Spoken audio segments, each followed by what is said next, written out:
Leadership and Business Conference. I enjoy seeing all of you come from all around the nation every year to come together right here in Washington, D.C. so that you can advance the cause of Asian Pacific Islanders in leadership. I have had the pleasure of accompanying Chi-Ling Tong to the different chapters all around the nation.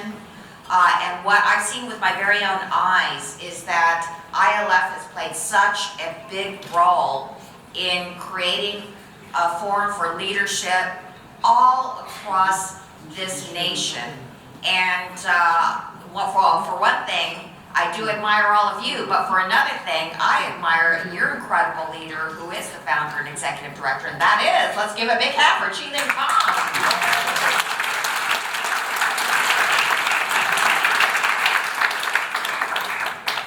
You know, we have finally gotten a number of members in Congress that are Asian Pacific Islander. We finally have members of our state legislatures that are Asian Pacific Islander, and now we have people on city councils and school boards. But what I always worry about is when these people retire, will we have those that will take their places? And that is why we need the public service pipeline. We need to make sure that our young people know that service in the government and service in our major nonprofits and service in our corporations is really important. Especially because APIs are the fastest growing population in the United States, especially because we deserve to have our voices heard. And so that is why it is so important to have the International Leadership Foundation. It's so that our young people can indeed know that government is something that is accessible to them and that they can have the dreams that, who knows, could make for the very first Asian Pacific Islander to be the U.S. President. Why not?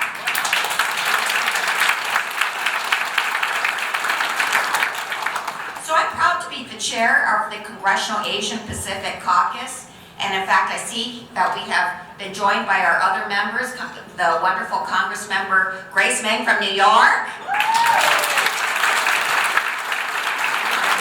and Ted Lieu from Los Angeles,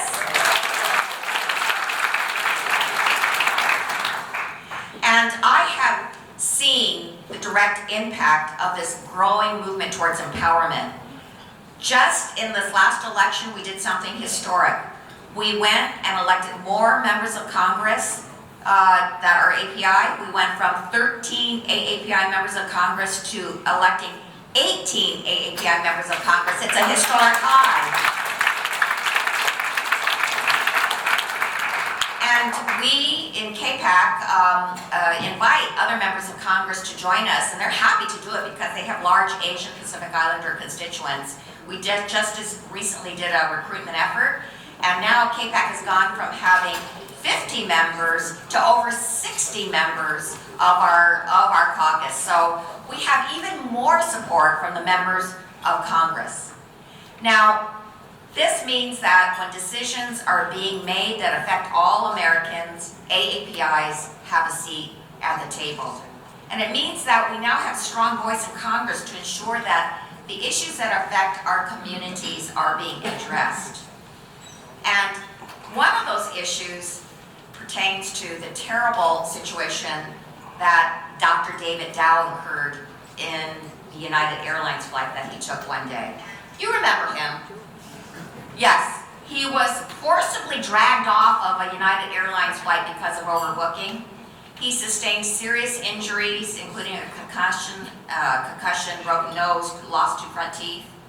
And even though the United Airlines eventually recognized their wrongdoing and reached a settlement with Dr. Dow, they still have not said why he was forced to endure such an injustice in the first place. That's why I introduced the Safe Seat Act to provide a common sense solution for this issue. My bill would prohibit the use of force with exceptions for safety and security and require all overbooking issues have to be resolved before you board. And it also requires airlines to offer the highest amount of compensation required to have passengers voluntarily give up their seat. Well, you know what? I'm thrilled to tell you that we have a Federal Aviation Administration reauthorization bill that's coming up, probably will be voted on possibly next week. And some of these provisions are in this, in fact, 2 of the 3 provisions indeed are in this bill, which means that it will be passed out. How about that? Now, before we raised our concerns over Dr. David Dow's case, few people were taking actions about the issue of overbooking. But because we did, the FAA reauthorization bill does incorporate the spirit of the Safe Seat Act, and it does include these measures. It will eliminate the caps on the amount of compensation airlines can offer passengers to give up their seats and prevent airlines from involuntarily removing paying customers from their flight. And so I know a lot of us were pained to see this Asian man being taken off the airline, but no longer will somebody like David Dow have to endure a terrible ordeal like that again. So this is just one example of the things that we can do to make a difference. And let me tell you that we have to make a difference on many issues that are coming before us. One thing is our immigration system. During the State of the Union speech, President Trump suggested that we move away from our family-based immigration system to a merit-based immigration system. This would be very, very harmful to Asian Americans. They have been waiting for decades to reunite with their families and have put in their applications, their petitions, since decades before.